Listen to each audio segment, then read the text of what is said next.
اعوذ باللہ من الشیطان الرجیم بسم اللہ الرحمن الرحیم اللہم صلی علی سیدنا محمد وعلی آل سیدنا محمد وصحبہ سیدنا محمد وبارک وسلم۔ آج کا ہمارا ٹاپک ہے سرمایہ داری۔ اب سرمایہ داری ہے کیا؟ سرمایہ سے مراد کیا ہے؟ سرمایہ کا مفہوم اور دولت اور سرمایہ کا فرق، یہ تھوڑا سا آپ ذہن نشین کر لیں۔ اس کے بعد ہم چلیں گے آگے سرمایہ داری ہے کیا، پھر اس کے بنیادی اصول یعنی اس کی خصوصیات کیا ہیں، پھر سرمایہ داری کے جو مثبت پہلو ہیں اور پھر اس کے جو منفی پہلو ہیں یعنی اس کی خوبیاں خامیاں ان کی طرف آئیں گے، پھر سرمایہ داری اور اسلام اس کا تقابلی جائزہ لیں گے، اور پھر اس طرح آگے ہم اپنے ٹاپک کو مزید آگے بڑھائیں گے۔ تو سب سے پہلے ہم دیکھتے ہیں کہ سرمایہ ہے کیا۔ تو سرمایہ کو انگریزی زبان میں کیپیٹل اور عربی زبان میں رأس المال کہتے ہیں، اور دولت کے لیے انگریزی میں لفظ ویلتھ اور عربی میں مال و ثروت ہے۔ عام طور پر ہم سرمایہ سے مراد دولت یا وہ مختلف اشیاء لیتے ہیں جو کسی فرد کی ملکیت میں ہو، مثلا میز، کرسی، پنکھا، کار وغیرہ۔ لیکن علم معاشیات میں سرمایہ اس دولت یا ان اشیاء کو کہتے ہیں جو مزید نفع یا پیداوار حاصل کرنے کے لیے استعمال ہو۔ مثلا ایک شخص کے پاس 10,000 روپے ہیں اور وہ اس رقم کو اپنے گھر میں کسی مناسب جگہ پر محفوظ کر کے رکھ دیتا ہے تو یہ سرمایہ نہیں ہوگا بلکہ دولت ہوگی۔ لیکن اگر متعلقہ فرد اس دولت کو تجارت یا صنعت و حرفت میں مزید نفع حاصل کرنے کے لیے صرف کرتا ہے تو یہ رقم سرمایہ ہوگی۔ اسی طرح مختلف اشیاء، میز، کرسیاں، پنکھے اگر رہائشی مکان ہوں تو یہ سرمایہ نہیں کہلائیں گی، لیکن اگر یہی چیزیں کسی کارخانہ میں ہوں اور پیداوار کے لیے سہولتیں مہیا کر رہی ہوں تو یہ سرمایہ ہوگا۔ اگر کسی شخص کی ذاتی کار ہو جو ذاتی استعمال یعنی سیر و تفریح کی غرض سے ہو تو یہ سرمایہ نہیں کہلائے گی، لیکن جب وہی کار کسی کارخانہ کی مشینری کے لے جانے کے لیے استعمال ہو رہی ہے تو یہ سرمایہ شمار ہوگی۔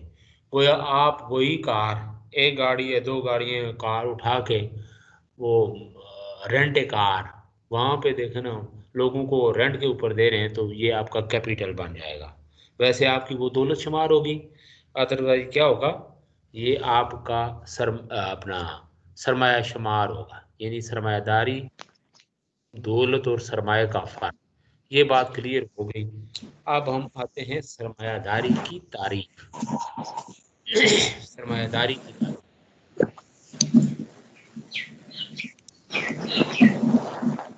سرمایہ کی مدد سے مزید دولت یا پیداوار حاصل کرنے کے لیے جو عمل کیا جاتا ہے اس کو سرمایہ داری کہتے ہیں، اور نفع حاصل کرنے والے کو سرمایہ دار کہتے ہیں۔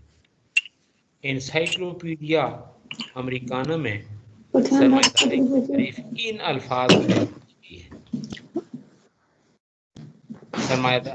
سرمایہ دارانہ معیشت معاشی نظام کی ایک ایسی قسم ہے جس میں سرمایہ نجی ملکیت ہوتا ہے اور سرمایہ کار اپنے معاشی کاروبار کی بدولت حصول منافع کی خاطر اسے جس طرح چاہیں استعمال میں لانے کے لیے آزاد ہوتے ہیں۔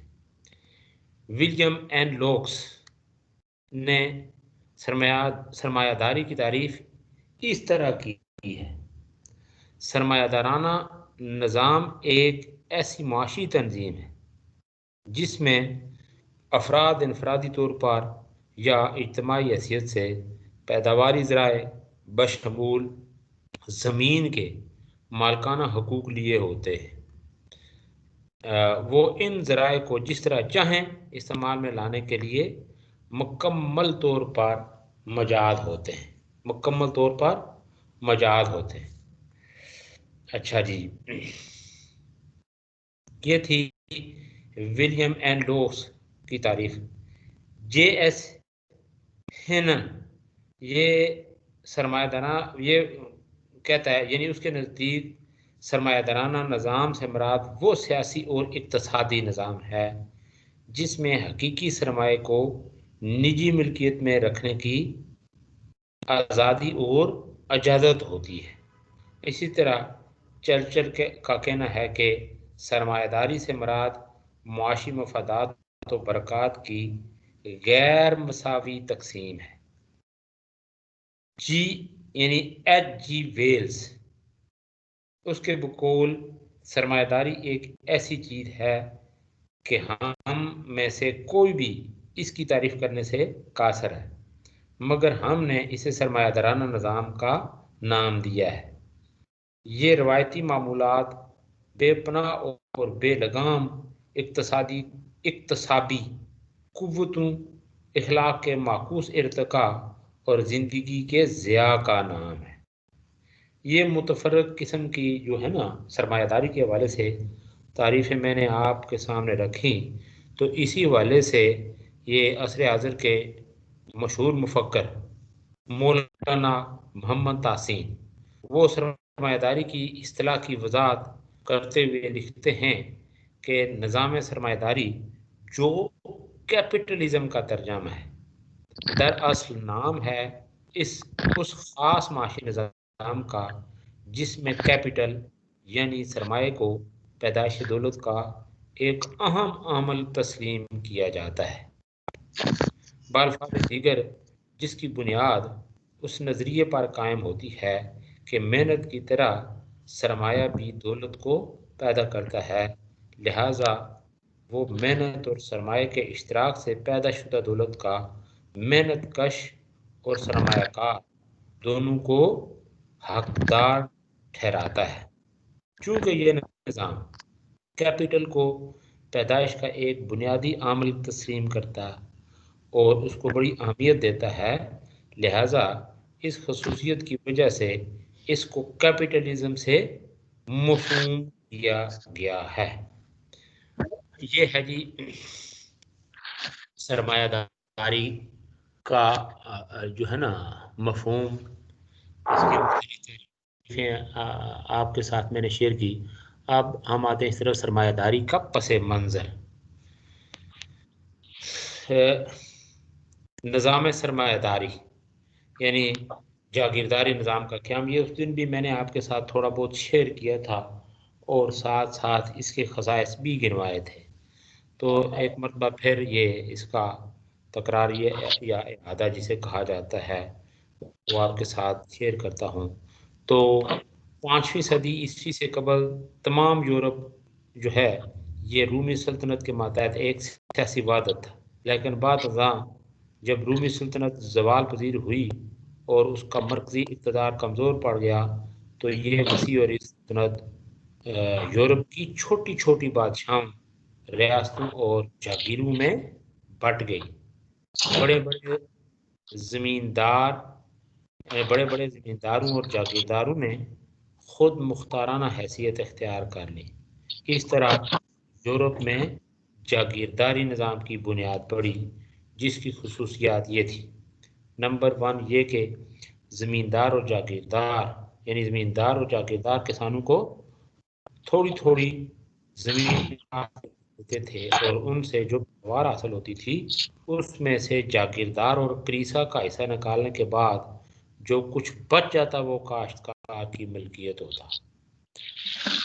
نمبر 2 روپیہ پیسہ کا لین دین بہت کم تھا اور زر مبادلہ جنس یا محنت کی شکل میں ہوتا تھا۔ نمبر 3 جاگیردار کا فرض ہوتا تھا کہ وہ کاشتکار کی جان، مال اور آبرو کی حفاظت کرے۔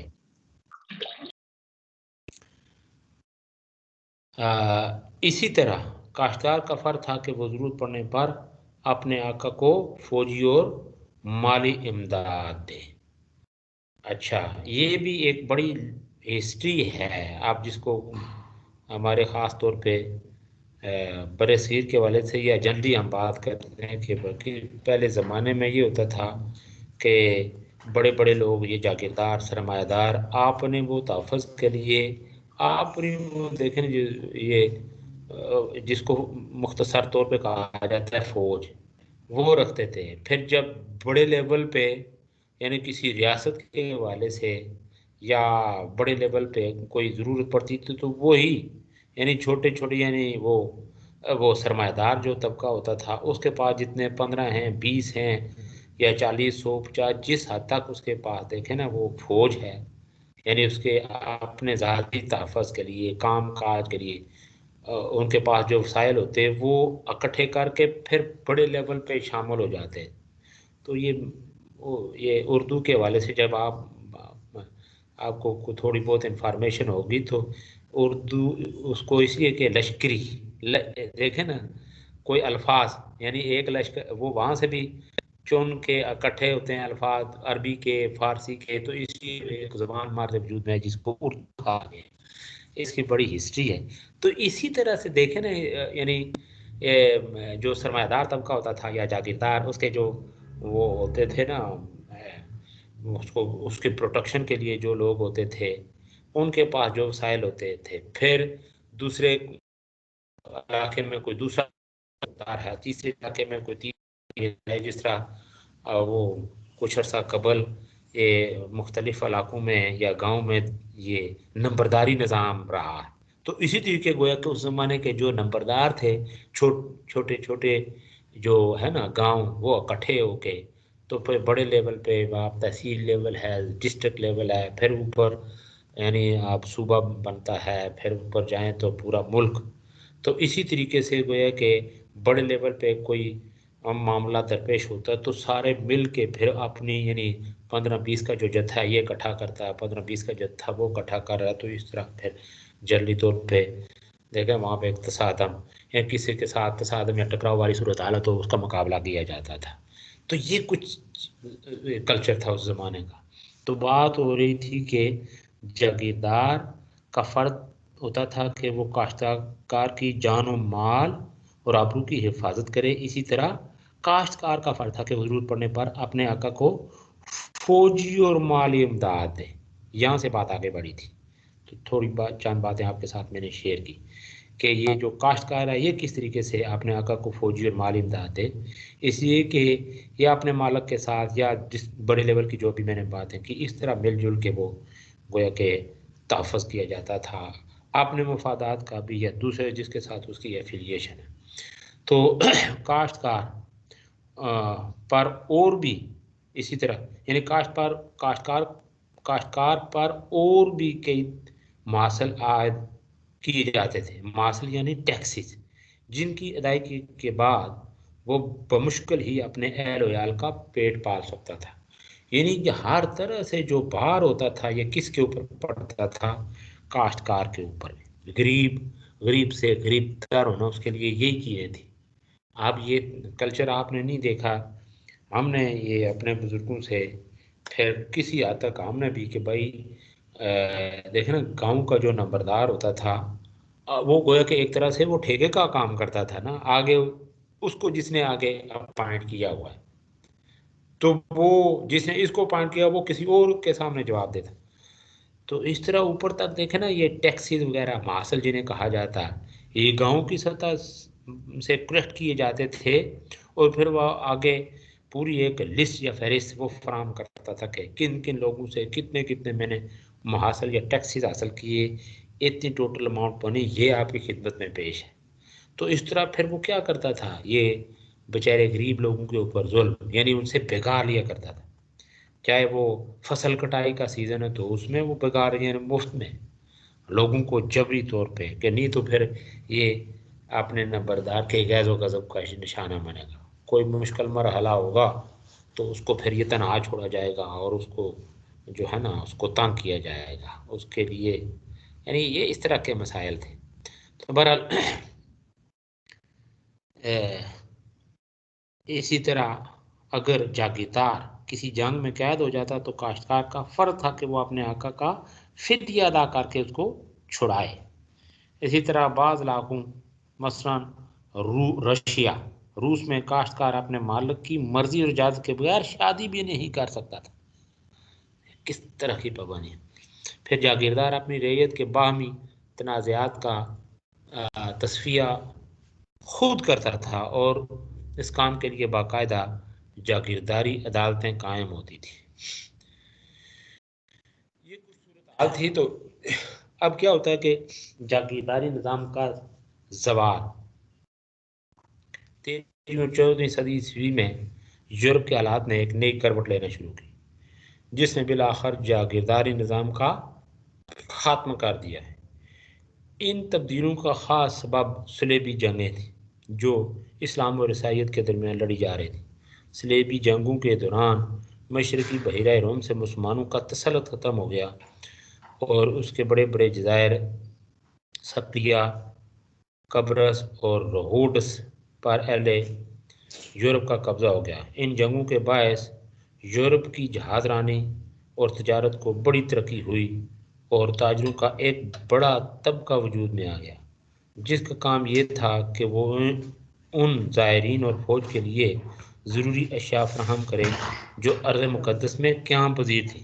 اسی طرح زائرین اور فوجوں کی مالی ضروریات کی تکمیل کے لیے رفتہ رفتہ ساہوکاروں اور بینکروں کا ایک طبقہ وجود میں ہے، جو صلیبی جنگوں میں شرکت کرنے والے فوجی سرداروں اور جاگیرداروں کو مالی امداد بطور قرض دیتا تھا۔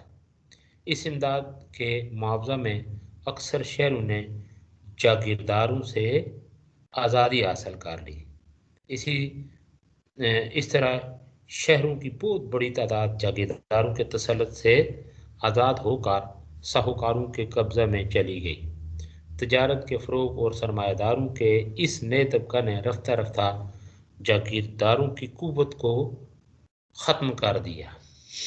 اس پر مستزاد یہ کہ وسائل آمد و رفت کی ترقی کے باعث ہر ملک کے لوگوں کا ربط آپس میں بڑھنے لگا، جس نے کسانوں میں جاگیرداروں کی حمایت کا احساس ختم کر کے ان میں قومی وفاداری کا جذبہ بیدار کیا۔ صلیبی جنگوں نے بھی اس قومی جذبہ کو پیدا کرنے میں بہت مدد دی۔ یورپ کے عوام جاگیرداروں کی چیرہ دستیوں اور ان کے مالی مطالبات سے تنگ آ چکے تھے۔ ادھر بادشاہ بھی جاگیرداروں کی خود سری سے پریشان رہتے تھے اور انہیں پورے طور پر اپنا محکوم بنانا چاہتے تھے۔ اس طرح اب یورپ کے ہر ملک میں بادشاہوں اور جاگیرداروں کے درمیان کشمکش کا آغاز ہوا۔ عوام نے جاگیرداروں سے نجات حاصل کرنے کے لیے بادشاہوں کی تائید کی اور رفتہ رفتہ یورپ کے اکثر ممالک، خاص طور پہ انگلستان اور فرانس میں مضبوط مرکزی حکومتیں قائم ہو گئیں، جنہوں نے جاگیرداروں کی سرکشی کا خاتمہ کر دیا۔ سرمایہ داروں، ساہوکاروں اور تاجروں کے نئے طبقہ نے بادشاہوں کی بڑھتی ہوئی طاقت کو خوش آمدید کہا، کیونکہ ملک میں ایک طاقتور مرکزی حکومت کا قیام اور امن و امان کی بحالی ان کی تجارتی اور صنعتی ترقی کے لیے ضروری تھی۔ بادشاہوں نے بھی تجارت اور صنعت و حرفت کو فروغ دینے کی غرض سے ان طبقات کی سرپرستی شروع کر دی اور جہاز رانی کو ترقی دینے کی بطور خاص کوشش کی تاکہ بیرونی مالک سے خام مال منگوانے میں سہولت ہو اور ملک کی مصنوعات باہر روانہ کی جا سکیں۔ پھر اس کے ساتھ ساتھ ایک تو یہ بات تھی، دوسری بات یہ کہ صنعتی انقلاب، امریکہ کی دریافت اور ہندوستان کے بحری راستوں کی کامیاب تلاش نے یورپ اور ایشیا کے مستقبل پر بڑے گہرے اثرات مرتب کیے۔ امریکہ سے قیمتی دھاتوں مثلاً سونے اور چاندی کی درآمد بڑی مقدار میں شروع ہو گئی۔ فن جہاز رانی میں زبردست ترقیاں عمل میں آئیں۔ تجارت، صنعت اور زراعت بلکہ اجتماعی زندگی کے ہر شعبوں میں نہایت تیز رفتاری سے ترقی ہونے لگی۔ اسی زمانہ میں انگلستان میں زرعی اور صنعتی زندگی میں وہ عظیم الشان تبدیلیاں شروع ہوئیں جنہیں مجموعی حیثیت سے صنعتی انقلاب سے تعبیر کیا جاتا ہے۔ اس صنعتی انقلاب کی وجہ سے اہل یورپ کے سامنے تجارتی اور صنعتی ترقی کا ایک وسیع میدان کھل گیا۔ زراعت کے نئے نئے آلات اور طریقے دریافت کیے گئے جس کی وجہ سے پیداوار بڑھ گئی۔ زراعت کے طریقوں میں تبدیل کی وجہ سے چھوٹے کاشتکاروں کے لیے مشکلات پیدا ہو گئیں، چنانچہ انہوں نے اپنی زمینیں فروخت کر کے شہروں کا رخ کیا، جہاں نئی نئی صنعتوں میں مزدوروں کی حیثیت سے ان کی کھپت ہونے لگی۔ تو ان تغیرات نے عام انسانی زندگی کا نقشہ بدل دیا۔ دیہی معیشت کسانوں اور مزدوروں کی شہروں میں منتقلی کے باعث بالکل تباہ ہو گئی، اور چونکہ نظام جاگیرداری دیہی معیشت اور زراعتی زندگی پر مبنی تھا، اس لیے اس کا بھی بہت جلد خاتمہ ہو گیا، اور دوسری طرف صنعتی ترقیوں کی بدولت سرمایہ دار اور تاجر پیشہ طبقات نے خوب دولت کمائی، اور سوسائٹی میں ان کا اثر و رسوخ جاگیردار اور امراء کے اثر پر غالب آ گیا۔ یہ طبقے سرمایہ داری کے بڑھتے ہوئے سیلاب سے خائف تھے، کیونکہ سرمایہ دارانہ نظام معیشت کی ترقی اور کامیابی سے ان کی حاکمانہ قوت کا خاتمہ ہو رہا تھا۔ چنانچہ جاگیرداروں نے سرمایہ دار طبقے کی زبردست مخالفت کی، لیکن ان کی مخالفت کامیاب نہ ہو سکی، کیونکہ سرمایہ داروں اور اہل صنعت کو بادشاہوں کی سرپرستی اور اعانت حاصل تھی۔ یہ ہے سرمایہ داری کا پس منظر۔ اب اس کے بنیادی اصول، سرمایہ داری نظام کے بنیادی اصول یا خصوصیات، یہ ذرا توجہ رکھیں اس پر۔ اس نظام کے بنیادی اصول یا خصائص جنہیں کہا جائے وہ درج ذیل ہیں۔ نمبر 1، ذاتی ملکیت کا حق۔ سرمایہ داری نظام سرمایہ داری میں ذاتی ملکیت کے حق کو سنگ بنیاد کا درجہ حاصل ہے۔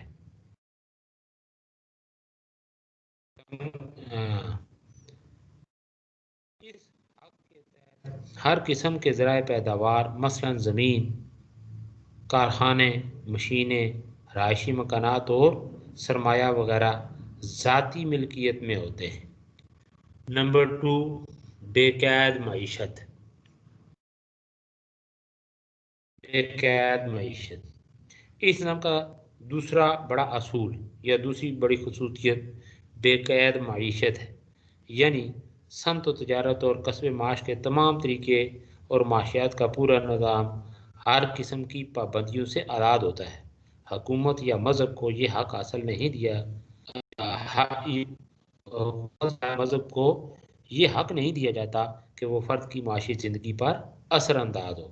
اس اصول کی روح سے ہر فرد کو یہ آزادی ہوتی ہے کہ جو کاروبار چاہے اور اپنی پیداوار کو جس قدر چاہے گھٹائے یا بڑھائے، مال کی جو قیمت اس پر جتنا منافع چاہے حاصل کرے۔ نمبر 3، مقابلہ یا مسابقت۔ ہر آجر کی یہ خواہش ہوتی ہے کہ وہ دوسرے کے مقابلے میں زیادہ نفع حاصل کرے، اور یہ مقصد صرف اس صورت میں ہی حاصل ہو سکتا ہے جب اشیاء معیاری ہونے کے ساتھ ساتھ مقابلتاً سستی بھی ہوں، کیونکہ صارفین اشیاء خریدتے وقت ان دو خصوصیات کو مد نظر رکھتے ہیں۔ اس طرح باہمی مقابلہ کی وجہ سے ہر پیداواری ادارے کا معیار کارکردگی خود بخود بلند ہوتا رہتا ہے، اور یہ قیمتیں خود بخود اعتدال پر رہتی ہیں۔ سرمایہ داری کے حامی کہتے ہیں کہ یہی ایک ایسا عنصر ہے جو بے قید معیشت میں اعتدال و توازن قائم رکھتا ہے۔ مقابلہ کا خوف ہر شخص کو محنت اور تندہی سے کام کرنے پر مجبور کرتا ہے، اور اس کی وجہ سے پیداواری ادارے ایک دوسرے سے بہتر اشیاء مہیا کرنے کی کوشش کرتے ہیں۔ نمبر 4، سرمایہ اور محنت کی اہمیت۔ یہ نظام سرمایہ اور محنت دونوں کو تقسیم دولت کی بنیاد قرار دیتا ہے۔ اس کے نزدیک کاروبار کی ایسی تمام شکلیں جائز ہیں جن میں ایک شخص کا سرمایہ اور دوسرے کی محنت ہو، اور منافع میں دونوں شریک ہوں۔ گویا اس نظام میں ایک شخص بغیر کسی محنت کے محض اپنے سرمایہ کی بنیاد پر جو کسی کاروبار میں لگایا ہوا ہو منافع کے ایک حصہ کا حقدار قرار پاتا ہے۔ یہی وجہ ہے کہ اس نظام میں تجارتی قسم کے قرضوں پر سود کا لین دین ناجائز نہیں۔ نمبر نیکسٹ، حصول نفع۔ اس نظام میں نفع کے عنصر کو بڑی اہمیت حاصل ہے۔ ہر آجر کا اولین مقصد یہی ہوتا ہے کہ وہ زیادہ سے زیادہ نفع کمائے۔ چنانچہ اس غرض سے اشیاء پیدا کرتے وقت وہ اس بات کو مد نظر نہیں رکھتا کہ یہ معاشرے کے لیے فائدہ مند ہے یا نقصان دہ۔ نمبر نیکسٹ ہے جی صارف کی حکمرانی۔ ہر آجر اشیاء پیدا کرتے وقت صارف کی پسند و ناپسند کو مد نظر رکھتا ہے۔ عموماً ایسی اشیاء کی پیداوار زیادہ ہوتی ہے جو صارفین کے ذوق کی آئینہ دار، یعنی ان چیزوں کو زیادہ۔ اور پھر اب تو صورتحال اس حد تک ہے کہ اگر اپنی مرضی سے بھی کوئی چیز پیدا کی جائے تو پھر وہ ٹی وی کے اوپر اشتہار بازی باقی اور کیا کیا چیزیں ہوتی ہیں، تو پھر اس طرح بعض ایسی چیزیں کہ جو یعنی وہ ان کے فوائد اس انداز میں بیان کیے جاتے ہیں کہ خود بخود جو صارف ہے وہ اس طرف لپکتا ہے کہ اس میں سب سے پہلے مجھے کنٹریبیوٹ کرنا ہے، میرے پاس یہ چیز آنی چاہیے۔ آگے اس کی شکل کوئی بھی نکلے اس کے بعد، چاہے وہ دیکھیں نا کفے افسوس ہی ملتا رہ جائے کہ یہ کام میں نے کیوں کر دی۔ مثلا میں آپ کو بتاؤں کہ یہ ایک دفعہ ایسے ہوا کہ یہ ٹی وی کے اوپر ایک اشتہار چل رہا تھا، وہ مشین، یعنی وہ پوری رضائی یا تلائی چھوٹی تھی ہاتھ جتنی مشین، تو اس کی خوبیاں اس طرح وہ بیان کر رہے تھے کہ بھائی یہ اتنے منٹ میں اتنی اس کی سپیڈ ہے، اس طرح سے موٹی کپڑے کو فٹافٹ اس طرح۔ تو جب وہ دیکھا نا وہ بجریہ فون اس کا آرڈر آ گیا ہمارے محلے پڑوس میں، تو یہ ہوا کہ وہ ایک قسم کا کھلونا تھوڑی سی وہ دیکھیں ہوا تو اسی وقت وہ گئی ناکارہ ہو گئی۔ تو گویا ابتدائی طور پہ دیکھیں نا لوگوں کو اس انداز میں انہوں نے اشتہار کے ذریعے اٹریکٹ کیا کہ دڑا دڑ تو سارا ٹارگٹ انہیں حاصل کر لیا، یعنی دیکھیں نا جتنے ان کے مسارہ سے کئی گنا یعنی وہ نفع کما کے اس کے بعد غیر، تو یہ اس طرح کے حربے بھی استعمال ہوتے ہیں۔ تو پھر یہ ہے جی نیکسٹ یہ کہ حکومت کا کردار۔ یہ نظام افراد کو مکمل معاشی آزادی عطا کرتا ہے۔ حکومت کو فرد کے معاملات میں مداخلت کا حق حاصل نہیں، تاہم موجودہ دور میں حالات سے مجبور ہو کر مختلف ممالک نے اس نظام میں کچھ ترامیم کی ہیں جس کی وجہ سے صنعت و تجارت کے معاملات میں حکومت کا دخل بڑھ رہا ہے۔ تو اس کی یہ جو تھے سرمایہ دارانہ جو نظام کے جو اصول، اس کی خصوصیات۔ اب اس کے ہم آتے ہیں مثبت اور منفی پہلو کی طرح۔ سرمایہ کے مثبت پہلو اس نظام کی بدولت، اس کے مثبت پہلو یہ ہیں کہ اس نظام کی بدولت مادی پیداوار میں اضافہ ہوتا ہے، وسائل نقل و حمل بہتر ہوتے ہیں، ملکی ذرائع اور وسائل سے زیادہ فائدہ حاصل کرنے کی کوشش کی جاتی ہے۔ نمبر 2، صارفین کی پسند کو ملحوظ خاطر رکھا جاتا ہے، یعنی آجر وہی اشیاء پیدا کرنے کی کوشش کرتے ہیں جنہیں صارفین پسند کرتے ہیں۔ نیز ہر آجر دوسرے پر سبقت حاصل کرنے کے لیے اپنی اشیاء کا معیار بلند سے بلند تر کرتا ہے، اس سے صنعتی ترقی میں اضافہ ہوتا ہے۔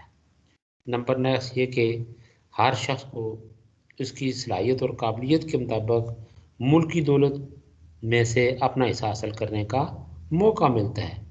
جو آجر جتنی زیادہ دور اندیشی، جرأت مندی، فہم و فراست اور بیدار مغزی کا ثبوت دیتا ہے، اتنا ہی زیادہ دوسروں سے مقابلہ میں نفع کمانے میں کامیابی حاصل کرتا ہے۔ گویا اس نظام میں بہترین کوششوں کے بہتر معاوضے کے اصول کو اولیت حاصل ہوتی ہے۔ پھر باہمی مقابلے کی وجہ سے ہر آجر اپنی اشیاء کی قیمتیں کم سے کم کرنے کی کوشش کرتا ہے. اس طرح صارفین کو سستی اشیاء حاصل ہوتی ہیں. پھر یہ کہ اشتراکیت کے برعکس اس نظام یعنی سرمایہ دارانہ نظام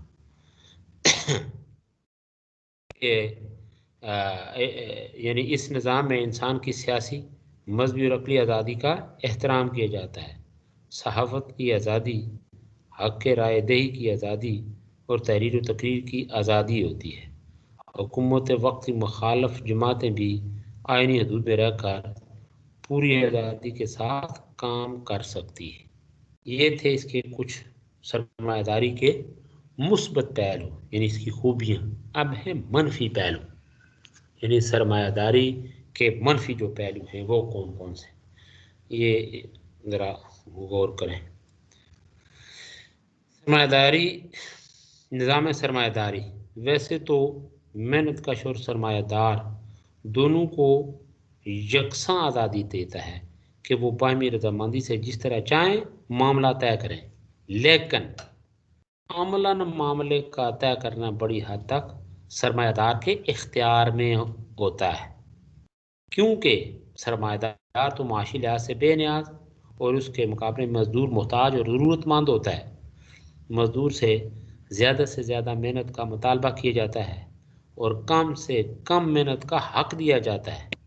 مزدور کی اس قدر اجرت پر سرمایہ دار کبھی راضی نہیں ہوتا جس سے اس کے لیے معقول زندگی گزارنا ممکن ہو جائے. مزدور کی محنت کا اکثر و بیشتر نفع سرمایہ دار لے لیتا ہے اور مزدور مرتے دم تک مزدور ہی رہتا ہے. یعنی اس کی خامیوں میں عام خامی کیا ہے کہ مزدور مرتے دم تک مزدور ہی رہتا ہے. اس کی ڈیٹیل میں نے آپ کے سامنے رکھی اور یہی وہ وجہ ہے کہ جس کھیت سے دہقان کو میسر نہ ہو روزی. اس کی بے تحاشا مثالیں یعنی آپ کے سامنے بھی ہوں گی، ہمارے سامنے بھی ہے.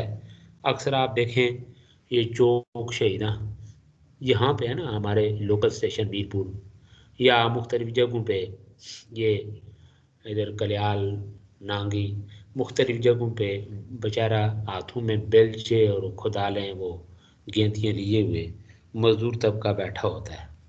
آپ دیکھیں صبح صبح جو لوگ دیکھیں نا وہ آتے ہیں ان کو لینے کے لیے.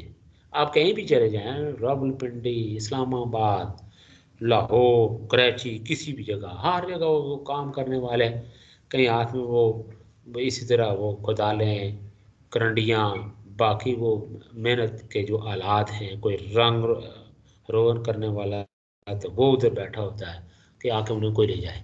تو اس کے پھر وہاں پہ کیا ہوتا ہے، جو لوگ دیکھیں نا وہ ان کے پیش نظر نہ ہو یہ کہ اس حوالے سے یہ بھی ہمارے وہ بھائی ہیں، اللہ نے ان کو ہمارے کام میں لگایا ہوا، یعنی خدا خوفی نہ ہو.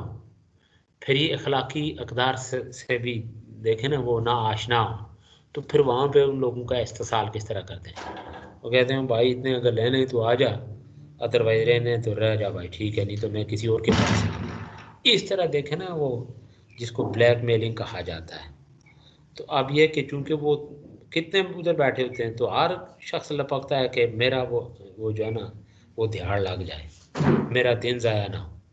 اس لیے کہ جتنی آفر ابھی یہ کر رہا ہے اگر اس سے بھی میں چلا گیا، یعنی دیکھیں نا جو مربجہ اس کی وہ ایک ہے ریٹ ہے نرخ کہ اس نے ایک دن کا ایک مزدور نے 1200 روپیہ لینا ہے، مستری نے اگر 1500 یا 2000 لینا ہے، ہماری کوشش ہوگی کہ یہ 1000 روپیہ آ جائے.